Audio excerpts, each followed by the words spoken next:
আসসালামু আলাইকুম। রমাদান মোবারক। কেমন আছেন সবাই?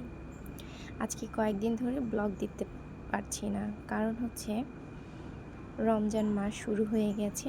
অনেক ব্যস্ততার মধ্যে সময় পার করছি, এই জন্য ব্লগগুলো এডিট করে আর আপলোড দেওয়া হচ্ছে না।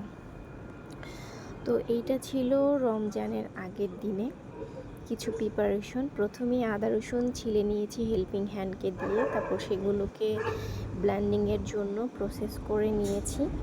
এর মধ্যে আমি খেসারির ডাল ভিজিয়ে রেখেছিলাম, ধুয়ে পরিষ্কার করে। চেয়েছিলাম এগুলোর সাথে মশারির ডাল দিতে, কিন্তু সময় স্বল্পতার কারণে আর সেটা করতে পারিনি। তো ডালগুলো আমি ভিজিয়ে রেখেছি, মানে যা ব্লেন্ডার করব সেগুলো একসাথে নিয়ে তারপর আমি আদা রসুন এবং ডাল সব একসাথে ব্লেন্ড করে রেখেছি, যেন আমার রোজার মাসটা সম্পূর্ণভাবে চলে যায়। এত বেশি প্রেশারে যেন পড়তে না হয়, যেহেতু আমার ছোট একটা বেবি আছে, একা সংসার। তারপর ইফতারি বানাতে হলে আমাকে অনেক বেশি প্যারা নিতে হয়। তারপর আমি তো একদিন দুই দিন পর পর রান্না করি, কিন্তু এই রোজার মাসে দেখা যায় প্রতিদিনই রান্না করতে হয়। তো সব কিছু গুছিয়ে আমি ফ্রিজে রেখে দিয়েছি। এই দিকে আবার ছোলা যে বুটটা, সেটাকে পরিষ্কার করে ধুয়ে ভিজিয়ে রেখেছিলাম সারা রাত্র। সকালে সেগুলোকে সিদ্ধ করতে দিয়েছি, সিদ্ধ করে আবার একটু ধুয়ে নিয়ে তারপর সেগুলোকে ভাগ করে করে নিয়ে ফ্রিজে রেখেছি, যেন একদিন এক একটা বের করে শুধুমাত্র কষিয়ে নিতে পারি, যেন ঝামেলাটা একটু কম হয়। এজন্য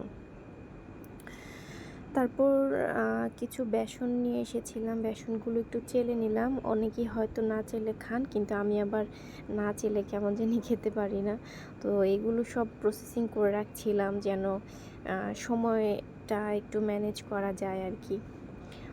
তো এরপরে কিছু চাল ভাঙিয়ে নিয়ে এসেছিলাম, চালের গুঁড়া বেসনের সাথে দিলে একটু মুচমুচে হবে এজন্য। তো চালের গুঁড়োটাও আমি আবার একটু চেলে নিলাম। এগুলো আসলে আমি আগে কিছুই পারতাম না, এখন অনেক কিছুই পারি। বয়স, সময়, পরিস্থিতি সব কিছু শিখিয়ে দেয়।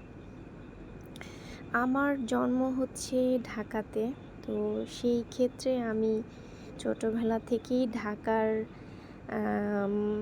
যে কালচার সেটাতেই বড় হয়েছি। ছোটোবেলা থেকেই দেখেছি আমার মাকে বাহির থেকে ইফতার কিনে এনে আমরা খেতে, এটাই আমাদের কালচার আর কি। আমরা কখনো বাসায় ইফতার বানাইনি। তো বিয়ের আগে আমি কিছুদিন কাকির বাসায় ছিলাম, সেখান থেকে আমি ইফতারি বানানোটা শিখেছি। আর বিয়ের পর থেকে তো এই 4 বছর ধরে আলহামদুলিল্লাহ বাসায় ইফতারি বানাচ্ছি। তো কিছু শুকনা মরিচ টেনে নিলাম, যেন আলু ভর্তা বা আলু চপ বানাতে সহজ হয় এজন্য। তো এখন রাত 3টা বাজে, আমি বারান্দায় এসে ভয়েস দিচ্ছি, তারপরেও অনেক শব্দ শুনতে পারবেন, এজন্য আমি আন্তরিকভাবে দুঃখিত। সবাই স্কিপ করবেন, আর যদি ভিডিওগুলো ভালো লাগে অবশ্যই শেয়ার করে দিবেন। আজকে তাহলে এ পর্যন্তই। ভালো থাকবেন সবাই। আল্লাহ হাফেজ।